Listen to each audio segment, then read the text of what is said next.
என்னன்றா தூங்கி எழுந்திரிச்சாச்சா? எல்லா வேலையும் முடிஞ்சு தட்டுக்கிட்டே காப்பி போடு. எல்லா வேலையும் முடிச்சாச்சு.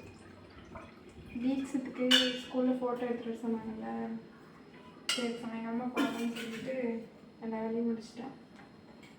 அதெல்லாம் ஞாபகம் வச்சுக்கிறியா? நானே மறந்துட்டேன்.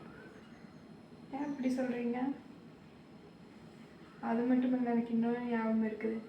இந்த வடைக்கொலை பிரிவில் கடற்கன்னி கண்காட்சி போட்டிருந்தாங்கல்ல, அது ஓப்பன் பண்ணிட்டாங்களாம்மா. அதுவும் ஞாபகம் இருந்ததுனால சரி அதுக்கும் போகலான்னு சொல்லிட்டு கிளம்பியாச்சு.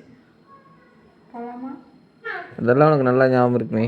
நீங்களும் வாங்க. கடற்கன்னி கண்காட்சி வந்து வடைக்கொலை பிரிவில் போட்டிருக்காங்க. 13ஆம் தேதியிலேருந்து ஓப்பன் பண்ணிக்கிறாங்க. 4:30 மணிலேருந்து நைட்டு 10 மணி வரைக்கும். வாங்க போய் பார்க்கலாம். நாங்கள் இன்றைக்கி போகலான்னு இருக்கிறோம். நீங்களும் வாங்க.